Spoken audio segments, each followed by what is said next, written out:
Welcome to RPG with DBJ, and welcome to Third Pillar Thursday. Yes, I am your host, DBJ, and today is Third Pillar Thursday, or Third Pillar of Exploration Thursday. And on this day, we talk about what I consider the atrophied mental muscle of the tabletop RPG community, and that is using and abusing the environment for our tabletop RPG games. Now, for those who don't know, two things right off the bat. First, this show is simulcast on three social media platforms. It is cast live, and you can interact live as well over on Twitch, YouTube, and our Discord server. Just slide down to the boiler room where all the cool kids hang out, and you can listen to the audio and chat there live as well during the show. The second thing is that we take a subject, and this is a long form interactive channel, unscripted, just for you. You guys bring the highlights. So maybe, just maybe, your comment might be the highlight of our show, and heck, even the highlight of an entire week's theme. And that brings us to themes. The show, each week, beginning Monday, we will pick some sort of topic, and we will talk about it all week long, and we will subdivide it into different categories. Monster Monday, Discord Tuesday for tabletop RPG mechanics, World Building Wednesday, and then today, my favorite, as your self-appointed third pillarist in the tabletop RPG community, we will talk about using the environment. Yes, it is the third pillar, with combat and social interactions being the first and second pillars, respectively. Now, we are talking about science fantasy. Ooh, got all that out the way. Science fantasy and the idea of the two being blended together, and more or less not just blending them together is now, but the concept that, frankly, for quite a while in literature, the two were combined together, more often than a little bit, and that a lot of the fantasy elements that, or at least what we consider to be fantasy today, were speculative fiction at the times they were written. I bring up the finding out that Mars had canals, and then at the time, the people there wondering, dreaming about why there would be these dry aquatic canals on Mars. Maybe there were people that lived there. Maybe a long time, Mars was an aquatic world, or had a vibrant community of living people that live there. Maybe there are ancient aliens that live on the planet, etc., etc. So when talking about the environment in the exploration pillar, a lot of times, and this makes perfect sense, that we think about exploring the unknown, literally backpacking and walking, or landing in a starship, or arriving on a sailing vessel, or just traveling with a walking stick out into the unknown. And I think with science fantasy, it fits in perfectly. For example, talking about Mars again, John Carter of Mars, both the literature and movie individual, was brought to Mars, and this individual had to explore those worlds. And one of the great things about science fantasy is that you could pull on some of the science that right? Mars having, say, a light gravity might be a thing, or having a slightly dim sunlight reaching Mars, although it does have a thin atmosphere, then you would, slightly less sunlight than you would get on Earth. I'm not exactly sure if that's actually true or not, but you get my point, right? I mean, visually being able to see on Mars. But, well, since we're talking about the fantastical element, hey, maybe you can breathe there, or maybe just are we going to ignore the fact that it's cold? Maybe in this context, sure. Are we going to, be able to breathe the atmosphere on Mars or the moon or something like that? In a lot of that science fantasy, those things were ignored. Hey, we want to interact with aliens, ancient aliens that lived on this planet. Okay, well, we're going to go with that. So you can combine those two. You see that I have a Star Wars T-shirt on, and Star Wars with their mono biome worlds with just it's an all desert world, it's an all frozen world, it's all jungle world. Sure, does that make sense in science? No, but once we encapsulate those places in ice, then we go, oh, okay, well, we know what ice is. It's cold and frigid. We know what snow is. We know what blizzards are. And we can imagine those things being those environmental elements being turned up to the volume turned up to 11, right? Hey, it's not just cold. It's if you're out there for 2 minutes, you're going to die, right? Well, I presume there are areas that are cold enough where that could happen here on Earth, but we have a whole planet with those kinds of things, especially with alien riding animals and starships and people who can space wizards that can do things with their mind, etc., right?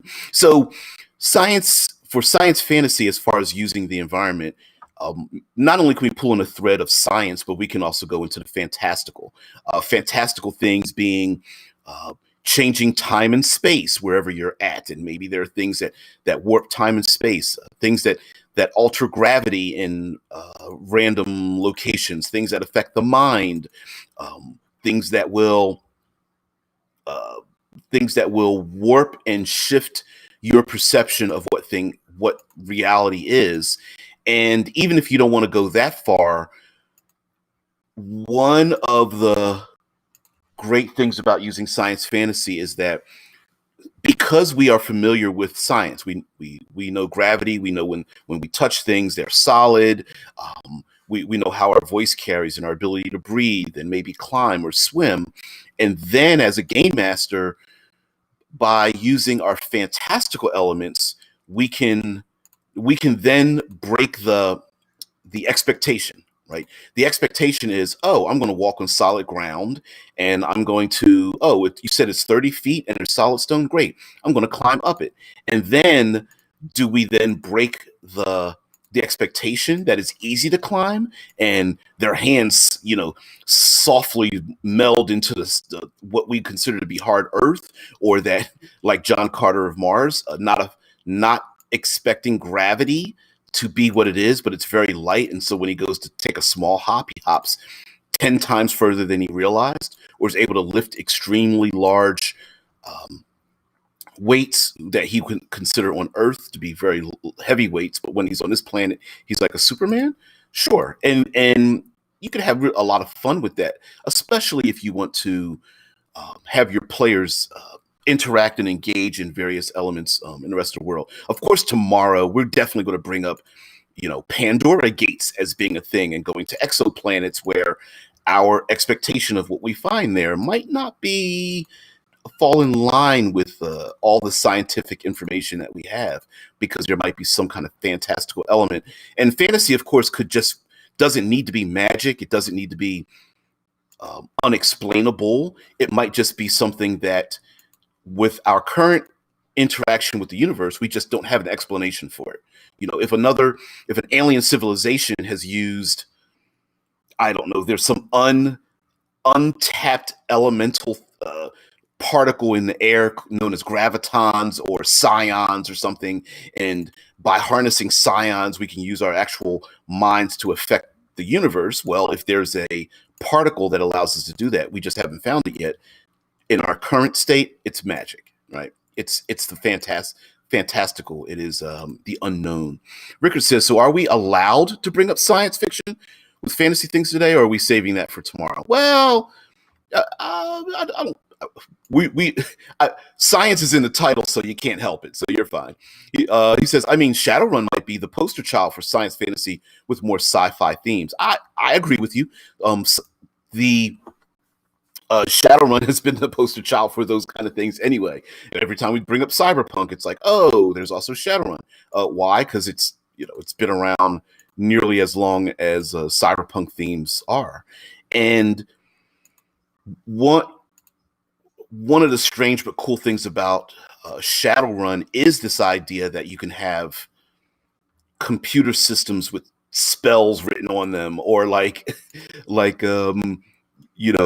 robots with some kind of like spiritual or magical energies that are protecting them, or something enchanted or whatever. Firearms that have that can shoot out magical spells and those kind of things, where it's not just existent in the same world, but blended together to allow it to work. Because a lot of times when you have like urban fantasy, uh, to keep the rule system simple, it's like, oh, there's either science or fantasy. The two can't mix, right? And nothing wrong with using that as a trope. Remember Brandon Sanderson's rules of magic are that the limitations are more interesting than the power itself. And so when you have powers that can't affect technology or are limited by their use with technology, makes perfect sense. And to keep readers or those who are engaged in it, to keep their minds from having to unravel or untangle the rules that are used, that's also a good way to do it as well. Now, um, another part of using the environment, say like in Shadowrun or something, is our expectation is that there is an office building and we need to break into the office building and greater complex, or there is we're going out into the outskirts of the I don't know, Arizona, the desert, with nothing but you know mesas and plateaus and dry areas and such. And so we know what the environment is. Okay, where it's an office building, and then you can layer on top of it something like magical effects, or some kind of warping through time and space, or something like that, so that the player characters are like, oh, so you're saying the office building's 87 stories tall on the outside, but the rooms on the inside are bigger. Okay, I get it. Okay, so my expectation is to see this one thing. All right, it's a plain old office building, windows on the outside, rooms on the inside, elevator. But to get to the top floor, the elevators and the rooms inside don't operate in the same manner. All right, so that might mean we might have to get an elevator and go to the bottom floor to get to the penthouse. And that's where, like, first you offer, oh, here's the expectation we have, this is how things normally work. Oh, okay. Oh, so you're saying it's switched around or it's changed in some kind of way. Okay, now the players need to explore the environment to figure out how things have changed.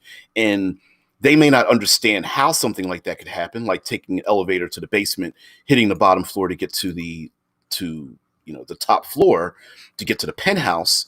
But they may understand that that is the rule, right? And they could acquire that rule through beating up a guard, or they acquired that rule because of some disgruntled employee that left the building, or someone hacked into the computer system into a magical building, and then something tried to attack their brain, but hey, I snatched this information out. And for me, exploration is like, I don't know what the environment's going to bring, but you give the clues so that you can foreshadow what's going to happen to them. And some players may not even care. They may run headlong into it and then be completely surprised. But yeah. Yep. Dead Man says, Mage the Ascension has techno mages as one of the villainous factions. They even made T-800s. They sure did. Yeah, for those who are not aware, Mage the Ascension is a White Wolf game. Of course, there's other iterations after that, but one of the tenets of Mage the Ascension is that the technocracy has taken over. So was the their magic is represented as the technology that exists around us today, and they, of course, have access to that technology. So they're able to really, like, they have the super science part of it. We have the mundane, go to your office cubicle kind of science part of it. And some of their magic is basically like, yeah, I may look human, but if you shoot me with a gun, I'm gonna have that glowing eye. Shoot me in the head, you're gonna have that glowing eye T-800 Terminator classic silver skull with the silver teeth kind of look on it, right?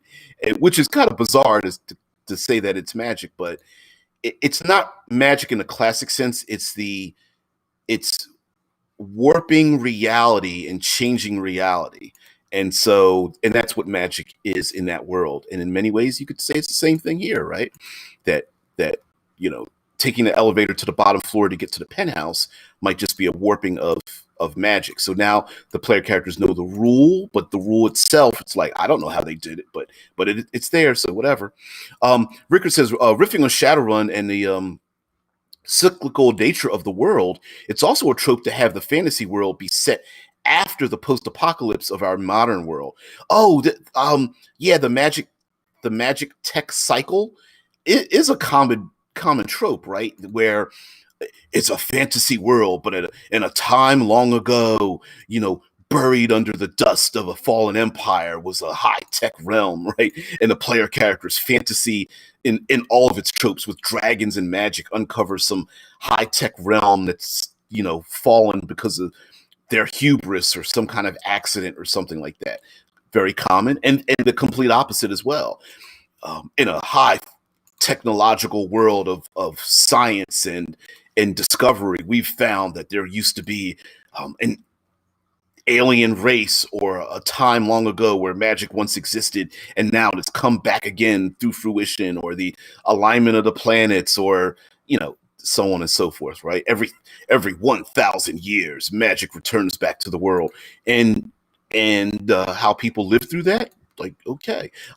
For example, Shadowrun might actually be a blip on the map of time because magic takes over and then technology fades away because magic overrides it, right? You guys know I'm a big proponent of living in the age, not living in the end of the equation or living at the end of that time. It's living in it. So sure, could the world, the legacy of Shadowrun exist for 80 years and then fade away as magic begins to dominate the landscape? Sure. And of course, someone would say, well, if magic exists, we don't have a reason to have technology. Yeah, we do that a lot of times in our tabletop RPG conversations, but Shadowrun takes place during that middle time where there is science and technology kind of blended together, happening at the same time. And I personally, I'm a fan of living in that moment, living in that time period, living in transitional eras. And so I'm loving it a lot. Now, getting back to some of the environmental effects, there are, as a personal descriptor, not only do I think the exploration of the world and the environment is a great thing, meaning discovering how fantastical of a realm someone is in, whether they are going to different dimensions, or there have been rifts on Earth, and there are other worlds that are blending into ours, and how does that affect the world? But also using those elements to have a mechanical and narrative effect at the very moment the player characters are in it. So an example would be, I'm going to bring up Doctor Strange for this one. Spoiler alert, in the movie Doctor Strange, an MCU movie, there is a spell that is cast. And when that spell is cast, time flows backwards. And it flows backwards for all the mundane things happening around them, but not for the main protagonist and antagonist in that time. So what happens is there are like car accidents and people running and fear, but what happens is all the stuff starts going backwards. And it's possible for like one or multiple characters during a scene to have to dodge out of the way of an accident that is unhappening around them, and the car and the accident and hitting the fire hydrant and getting smashed is actually flowing backwards, so the windshield is uncracked, the fender unbends and starts flowing backwards, the prototypical fire hydrant that gets hit with the splashing water gets unbroken, and then the protagonists, the PCs that are going forward in time, have to jump and dodge and flip out the way of the car that's going backwards down the street. And that, to me, that is like the embodiment of like using the environment, using the exploration pillar, like having the strange and fantastical things happening in and around the characters, and having them use and abuse that environment, and having it really impact what they do and how they do it, right? Um, Deadman says the cyclical setting of Shadowrun is highlighted by Earth Dawn being in the same universe. Yep, Earth Dawn is second world. Shadowrun is sixth world. Absolutely. Numenera kind of hints on that, but you're absolutely right. Earth Dawn is the second age, and it is the second world, and with Shadowrun being the sixth, and a number of games have used that cyclical trope when as a meta story that what was a there was a somewhat failed opportunity for White Wolf to do that with it was called Trinity, but the name before that was called Aeon Trinity. I still have the game. I still have the game with the sticker that was placed on it. Useless information.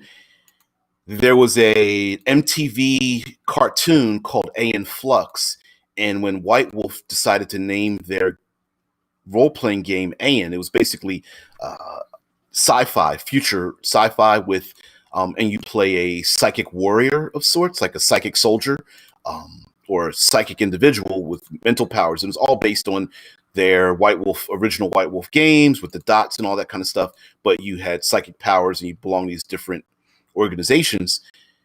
They got sued, and so they had to put a sticker over it by changing the name called Trinity. But it was all of that was part of a 3-part game that took place at different ages. One was like a two-fisted exploration,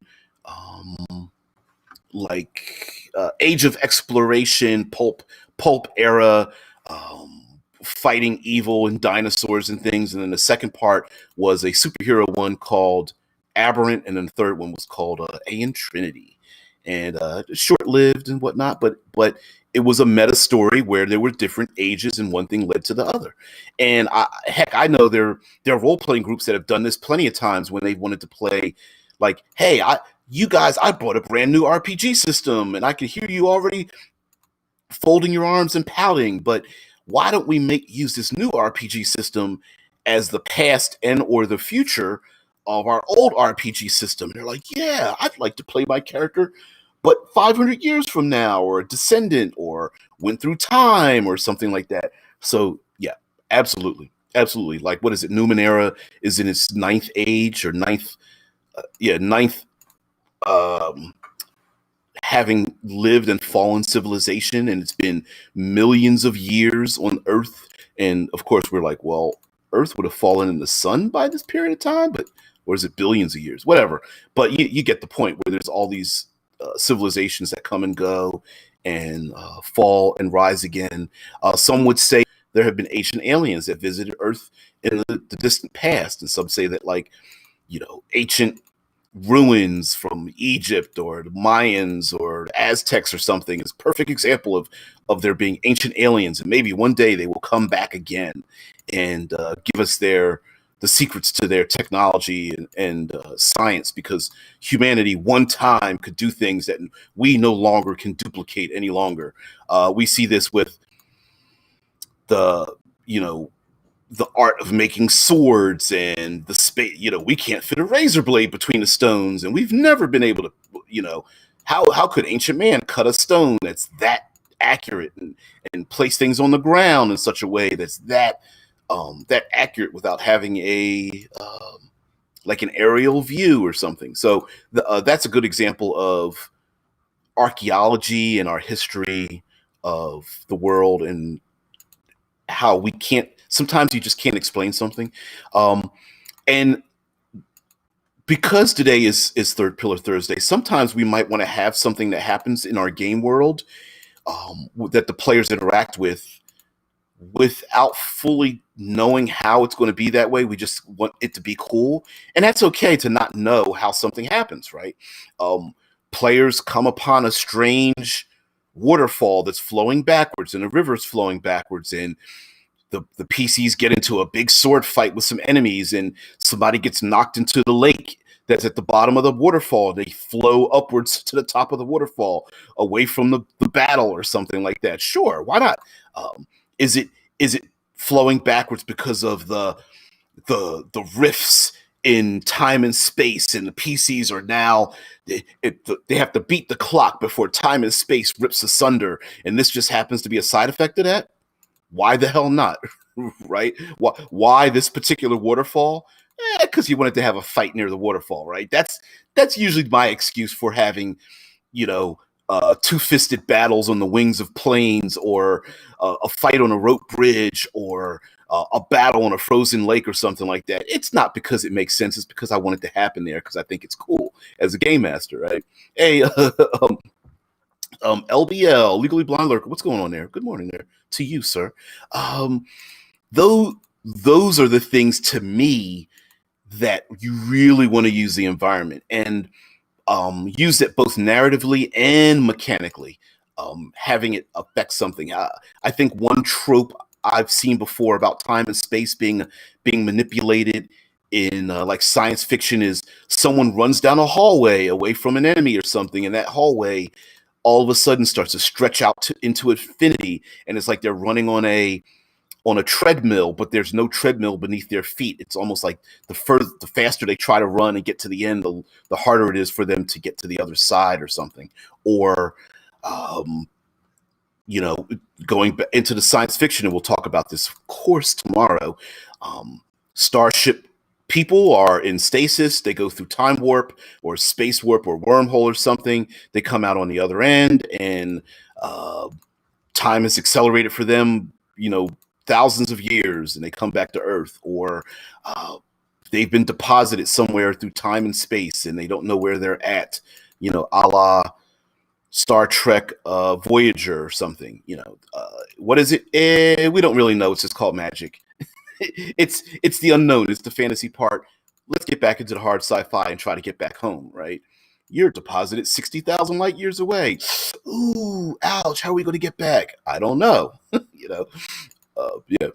Rickard says, a quote, you try and flee up the stairs, but the enemy makes a magical gesture at the bottom of the stairs, and the stairs starts moving downwards. Yes. Escalator stairs. Yep. The infinite stairs that you try to run up, and the stairs keep moving back down, and there's no mechanical reason for it. Yep. Yeah, aka the activated escalator. Yep. Hell yeah, hell yeah. maybe one of the players is like, "Oh, that means if they run up the stairs, the enemy's going to get pulled down towards me." And like, yeah, I think great, cool. Now I get to stab them when they fall down the stairs and come towards me or something, right? You know, use and abuse the environment. Like, let's what is that? That's something that's used in classic horror haunted house. Boom, boom. Yeah, Tesla. Well, that escalated quickly. Yeah, I mean, how many times have we seen haunted house tropes done that way in movies, where someone walks into a room and there's nothing in the room, and they turn around, there's things there. They try to unlock the door to the room, it doesn't unlock. They turn back into the room, there's a bunch of stuff in the room, and they've been mentally or physically transported back into a time where they get to see the horror. Or someone opens up a random door in a house, and that door opens up to some other realm or place, and when they close the door, they're disappeared, and the person, yep. Yeah, fight or flight, yep. Yep. Person goes to one person's panics, opens up a door, they get deposited into another world. The person behind them opens up that door that just got slammed, and it's a brick wall, right? Why? Because plot. Right?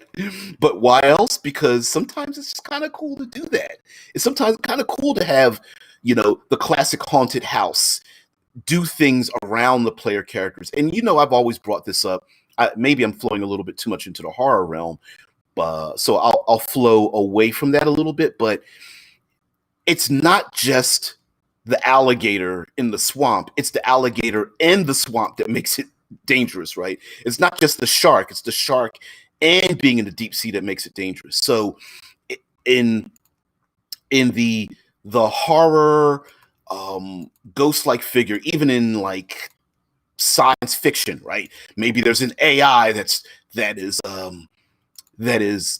besieging the player characters, and they're like, you won't be able to escape, and everyone's like running around the high-tech lab or something. And what happens? The AI slams doors shut. It makes robots activate and changes the air and causes the temperature to rise and fall, and all kinds of other things that are happening in and around the player characters, right? A ghost has haunted this building, and what happens? Furniture starts moving, doors get locked, windows shatter, like I was saying, hallways get longer as you start running down them. The stairs act like escalators.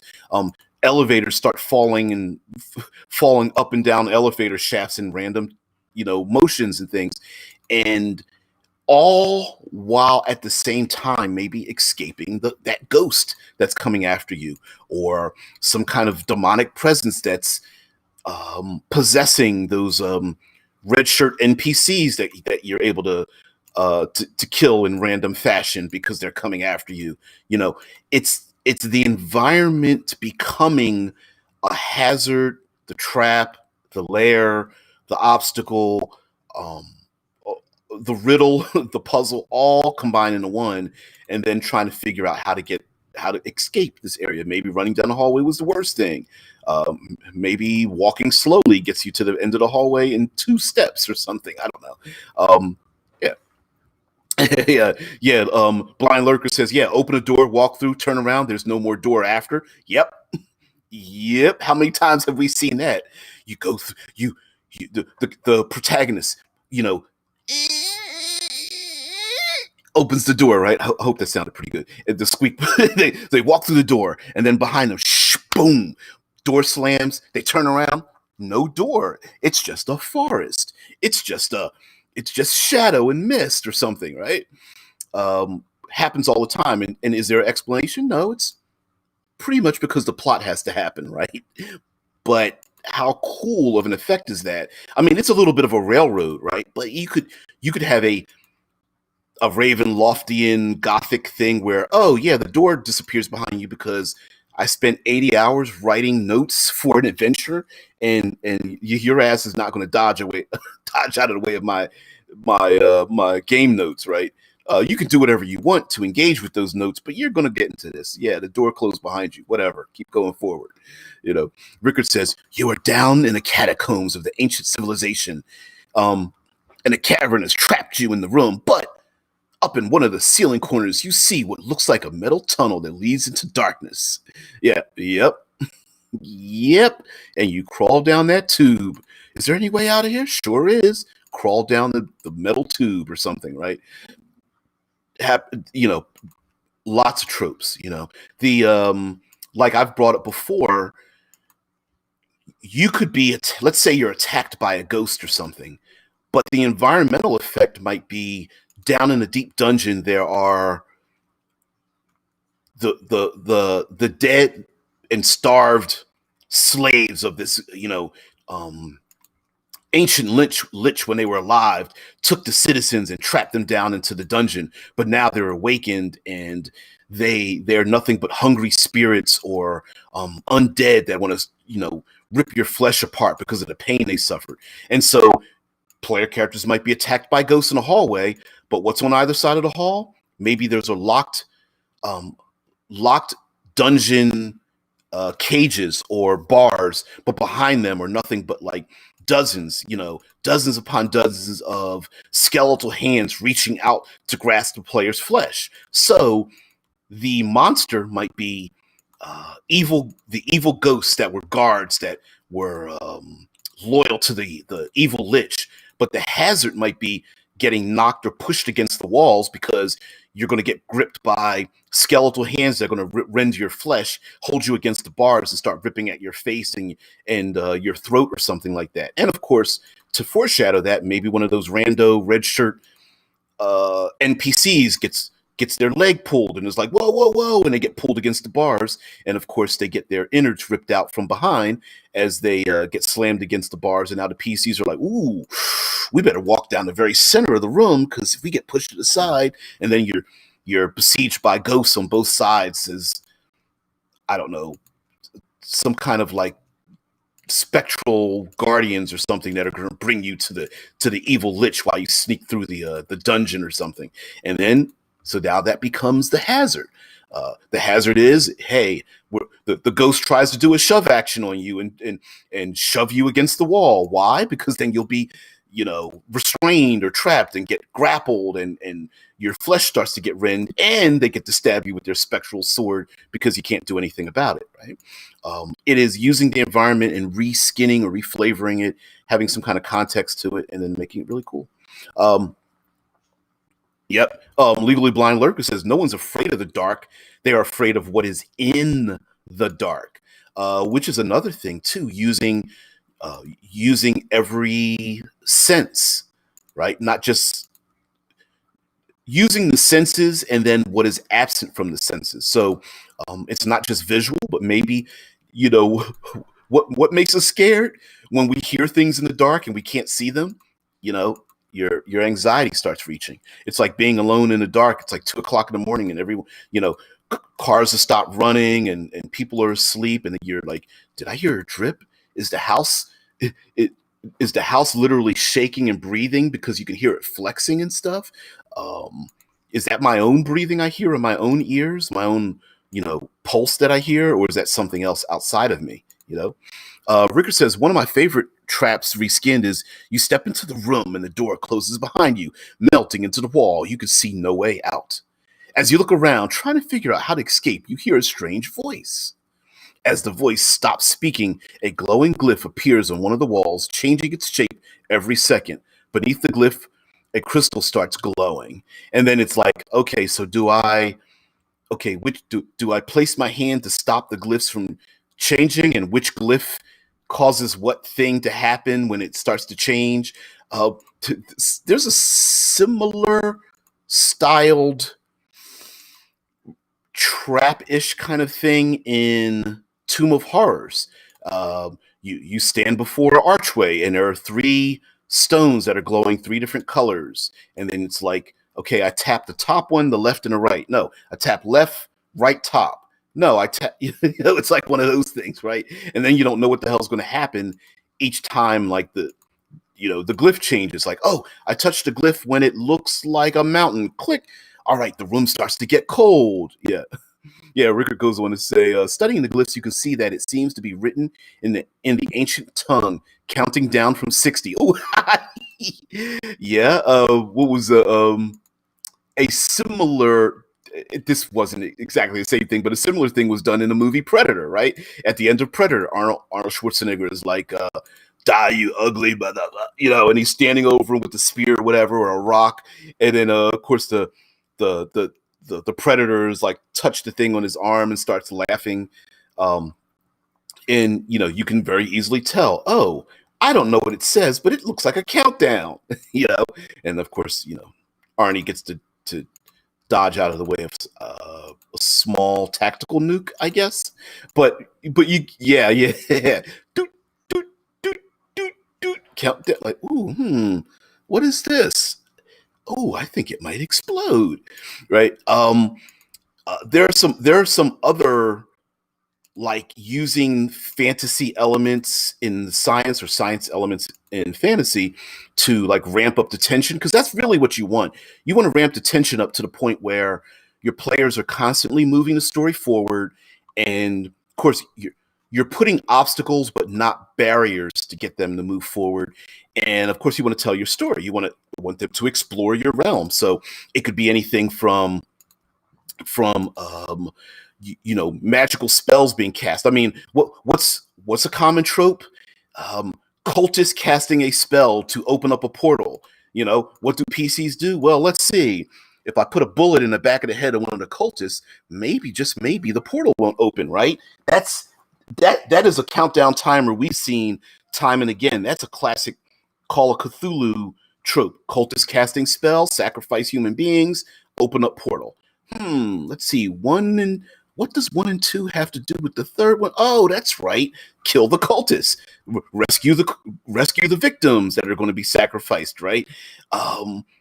Very cool countdown items and activities. The even um, aliens invade the world, or magic spell is being cast, and that spell could be, a spell a spell of chaos is sweeping through the world, and every round some kind of chaotic element will happen.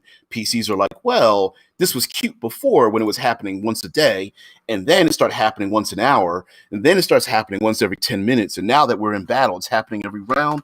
Maybe we might want to put a stop to this, because us randomly polymorphing into a goat, or being, having snow fall on us, or having my limbs accidentally stretch out for 20 feet in like rubber bands, or having a random fireball just explode in the midst of our group might be something we might want to stop before the randomization of it destroys all of us.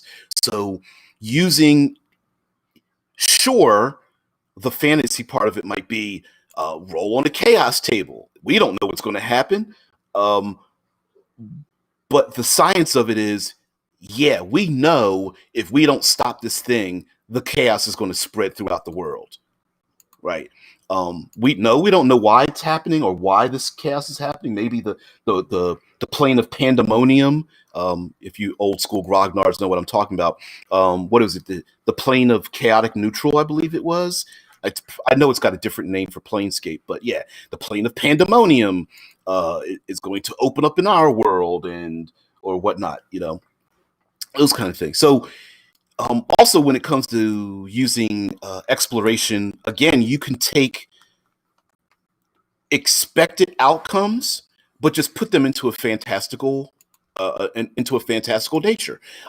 Player characters go into the Fey world, the Fey wood, or something like it's the dark wood of pixies and sprites and dryads and treants. Okay, no big deal. And somehow the I don't know, the Fey courts have been affected, and the rulers on the council have been kidnapped.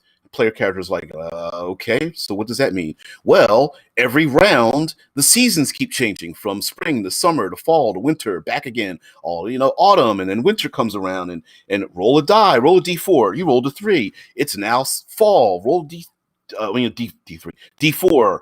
Okay, you rolled a 1. Now it's spring, and it's like, well, what does that mean? All right, well, let's see. If you roll spring, all the woodland flora and fauna heals 10 hit points or something, like a troll would heal. You're like, oh shoot, we were trying to take them down. Okay, in the wintertime, you get blasted by frigid cold, and it's a blizzard. What's that spell again? Flip, flip, flip, flip, flip. Ice storm, whatever. That kind of thing. Where, sure, the randomization, the fantasy of it is like, I don't know what the hell's going on, but the side effects are, oh, I know what frigid cold is, or I know what blowing leaves are that are blinding me. I know what blasting heat is from the hot summer. I know all these things. I'm aware of what that is. The fact that it's happening moment by moment is a little bit bizarre, but I get that. Yeah, Rickard goes on to say, talk about the glyph countdown is like, as you press the glowing crystal, the countdown is reset to 60 and begins counting down again, which that is a great side note.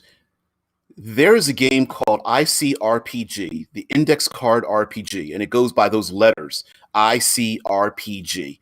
And in the book, there is something known as room design. And part of room design is like the meta ability to create a room, and the room doesn't need to be a physical room. It's an encounter, to change the way the player characters interact dynamically with your adversaries. And you, Rickard, just brought up one of those where the player characters might be fighting some enemies, but it might be necessary to keep going back to resetting the timer, because if the timer goes off, I mean, they're dead, the enemy's dead, it's failed. So you have this extra element for the players to have to go back to stop a thing from happening, taking their eye off the ball of the enemy they're fighting. Like, that type of trope is really good for like science fiction, where an exit door out into the vacuum of space might be opening up, or program is about to open up, and it's like, okay, you guys are fighting me, but you do realize if we don't stop the door from opening, we're all going to get sucked out into space, right? And, or, hey, the timer of the bomb is about to go off, and the enemy is like, I know, I want the bomb myself. Like, no, you don't. We're about to die. I need to put this chip into the thing, right? I need to do the other thing before I could, murder kill you, right? And that's a great room. That is a great encounter design to have the player characters like, oh, yeah, you could kill the enemy, but that's not the important thing. The important thing is to not have this thing explode or go off, or summon the demon, or destroy the building or something like that. Yeah, yeah. Like Ricker says, welcome to the high-tech airlock contamination chamber as described if encountered by fantasy characters. Hell's yes. Hell's yes. It is the it sometimes it could be the what another form of it is the room that spawns. So the player characters might be embattled with a great enemy and they're like, okay, we can handle it on our own, but maybe something is spawning other things to come into the room. It's the classic hero fights 5 guards, knocks them out, beats their ass, runs around the corner, and there's 15 more guards, and they're like, ooh, it took me I kicked 5 of their asses. 15 is just a little bit too much, right?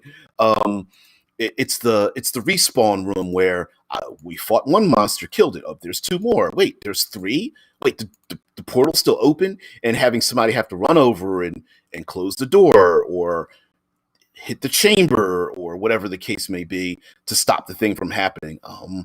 I suppose if you want to go further, it's the crumbling tower. It is the habitat falling into the atmosphere. It is the space elevator that's falling down into the atmosphere as well, or the reentry attack, the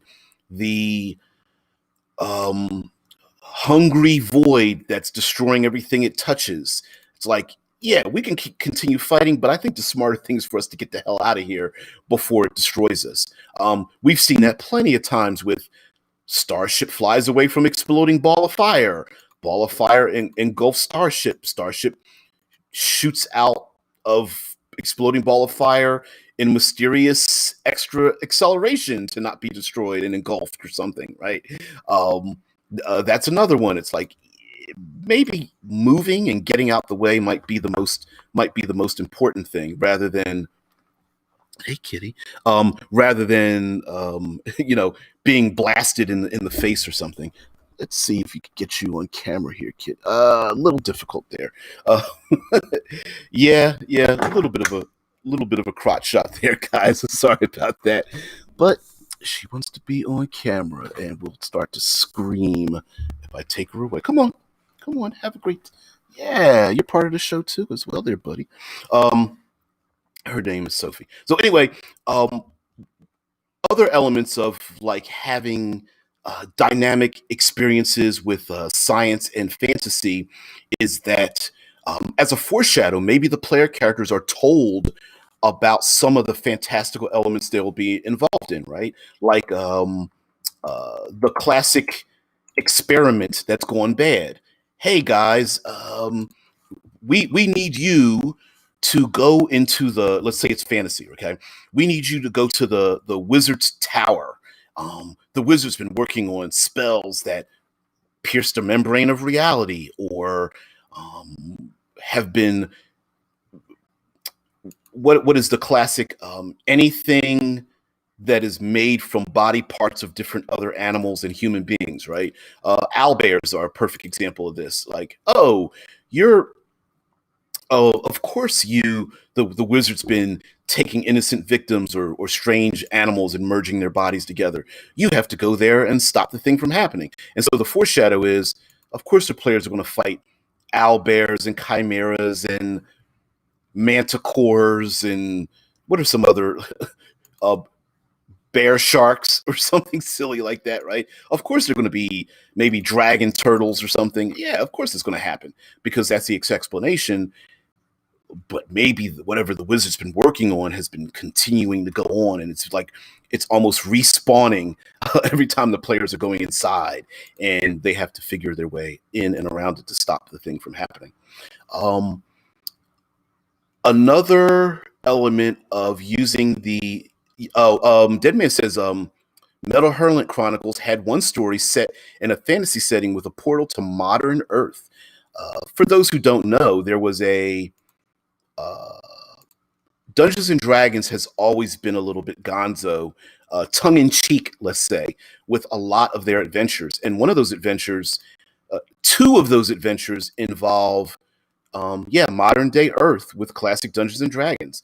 The first is the original, um, the Demon Web Pits culmination of Against the Giants and the Drow, and then you end up fighting Loth at the very end.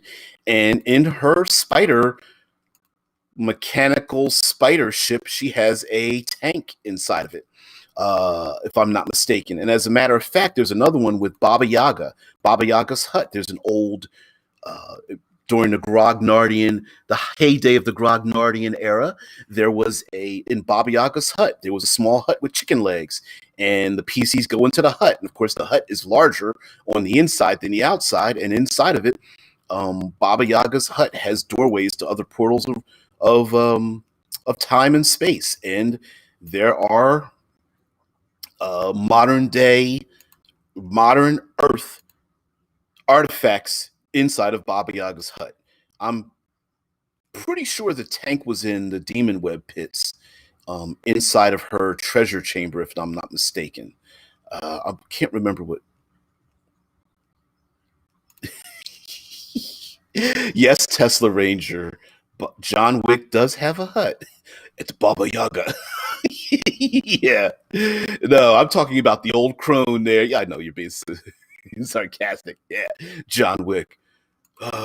Everyone keeps asking me if I'm back. Yeah. Rickard says, DM, you can see red lights start moving around the room. Player, I enter the room.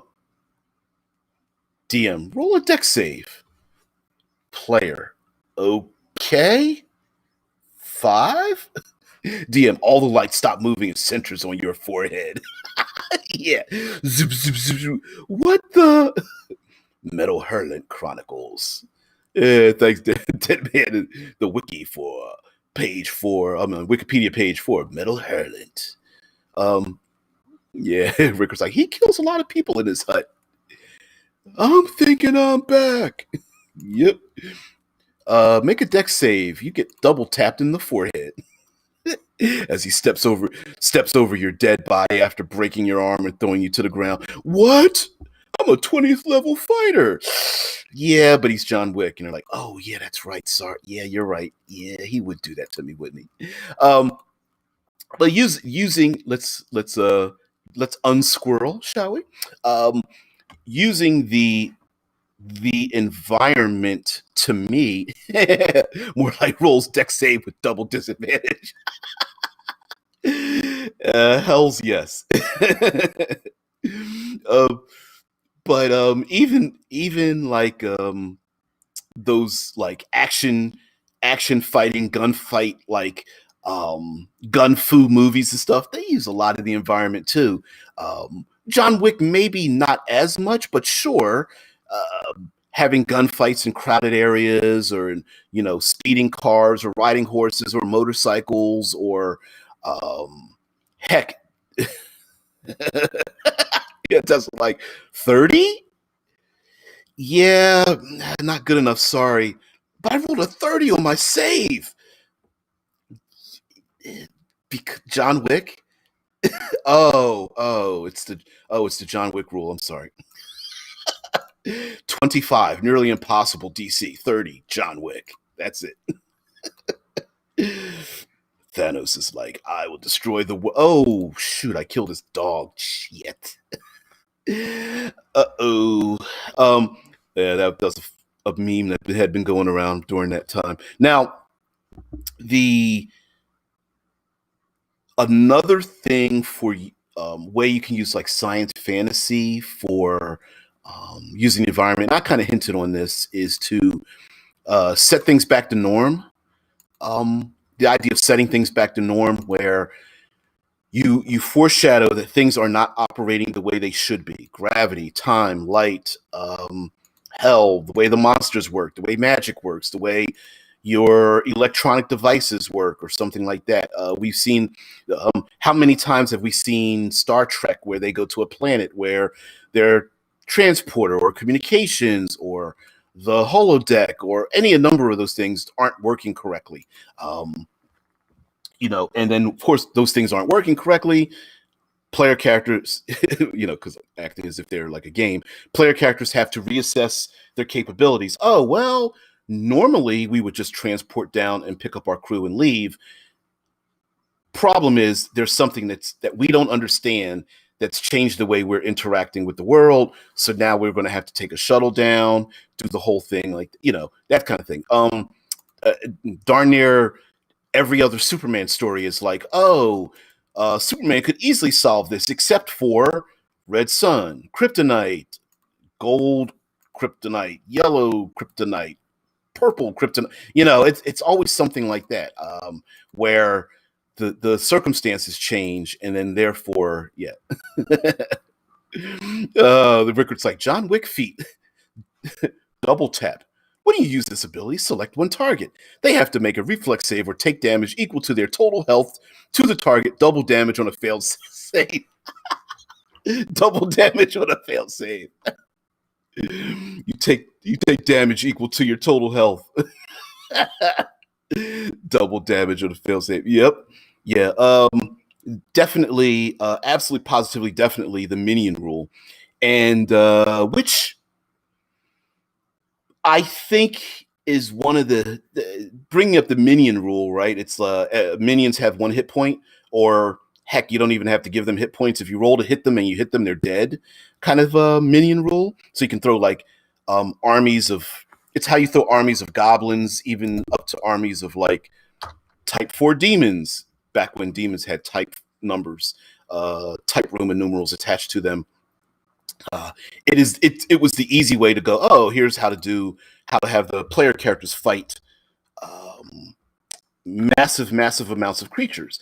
The problem is that if the players get used to, yeah, I still think the minion rule is, first of all, steal it, put it. I don't care what role playing game you have. If you want your passes and you want to have that epic like PC surrounded by like dozens, hundreds, thousands of enemies and have them taking them out one by one or in swaths. The classic swinging the sword and you take out like 7 enemies at the same time or something. Blow through damage kind of thing. Steal it and use it. Downside, player characters get used to it, right? The downside is you almost have to meta. You literally have to set a meta thing and like, hey, these are minions. Like put a big giant M on the table, right? Like instead of the X card, it's like a big M card. Like minions. Yes, fighting an ice demon normally they don't have one hit point, but in this case, you've gone to the, I don't know what level of hell it is. D. I pronounce it. I've always heard it was pronounced D. DIS. Dis. You go to the world of D, and it's all ice and frozen tundra. And you fight. The frozen lake rips open, and out of the frozen tundra comes a horde of ice demons. Yeah, they all have one hit point now, but the lieutenant has their regular hit point and armor class and all that blah blah blah. Right? That's the only drawback to using minions. Easy enough to get around as long as the character's like, oh, okay. Oh, normally ogres have 47 hit points, but in this case, there's hordes of them and they only have one hit point. Oh, okay. All right, I get it. Just that's the only thing. And mind you might have to contextualize the encounter so the players understand what the difference is between minions and your standard lieutenants, right? Like the ogres run at you in a mindless rage, completely under the control of the ancient wizard or something, and there's something about them. The wizard throws them at you like cannon fodder. It seems that you might have to cut them down like wheat, right? I don't know. I pulled that descriptor out of my ass, but you might have to.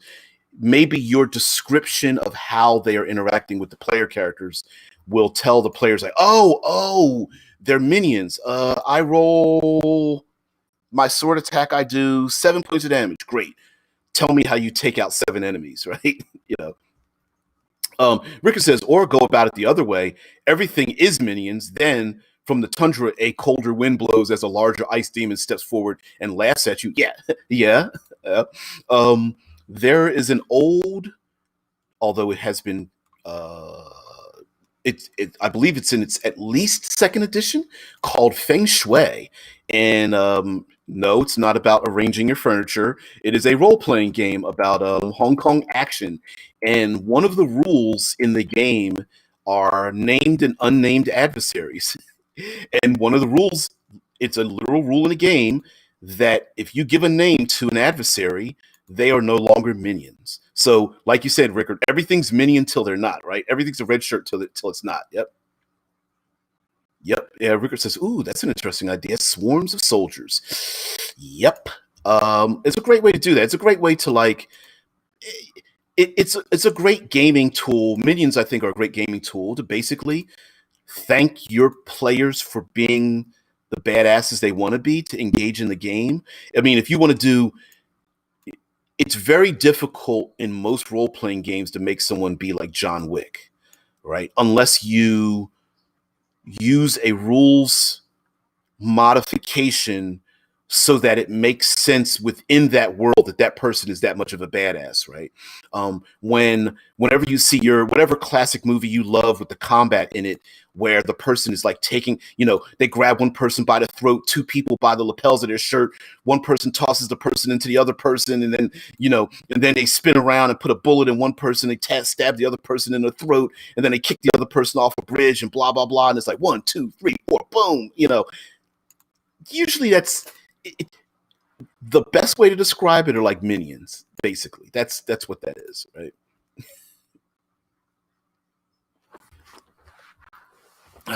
You find out that Lee's goblins are unstable clones. Regular goblins are much tougher and harder. Yes. Absolutely, right? Like the waves of monsters, goblins, demons, soldiers, what's something else that's like minion like that's pretty robots,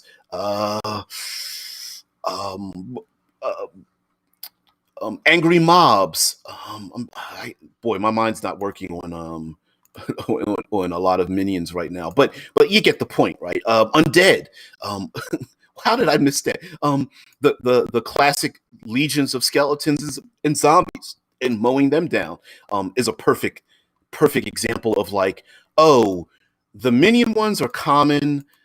Your standard ones now are like the tougher enemies. Like you said, Blind Lurker, like, oh, the other goblins are just like, they're Feng Shui's currently in second edition. Thank you there, Dead Man. Yeah. I played the hell out of the first edition. The hell out of it. Before we get out of here, one of the rules in the game, it's literally written in the rules, is that describing things in a boring manner, i.e. what today we would call spamming, is a punishable by increasing the difficulties by like 5 or something like that. In other words, you should be actively like describing your cinematic actions in the most cinematic way possible every time you do something, which in game is the excuse of why, I don't know, Jackie Chan picks up a ladder and starts using it as a weapon, and then jumps through a window and flips over a car, and then slams a refrigerator door into someone's face, and then jumps through the shopping cart and all. It was the excuse for that. What was the other rule? Oh, the other rule was, if you want to do something, no, if the result of what you want to do is simple, then ignore the complexity of how you get there, right? So if all you want to do is take out a no-name soldier, then yes, you can backflip off the wall, pick up a fire extinguisher, slam him in the head. When he gets ready to fall back, you leg trip him and then stab him in the throat, right? Like all of that whole like 1, 2, 3, 4, 5 thing in Feng Shui is basically like, look, if all you're trying to do is just take out the bad guy, then sure, if you take his arm and slam it in a car door, and then punch him in the face, and then use him as a shield to shoot another guy in the head. It's like, whatever, you just killed 2 guys, big deal, right? That was another rule in there, and we've used that to the extreme. But anyway, guys, I want to thank all of you for joining me on this pretty squirrely Third Pillar Thursday. But please join me for a future Friday where we talk about all things transhumanist in the tabletop RPG community. And by the way, please, if you want to support the channel, please like, share, subscribe, follow, comment below, just spread the word. I would really appreciate it. And it's just a really easy way to support the channel. Guys, I want to thank all of you. Have a great day, and I will see thee tomorrow.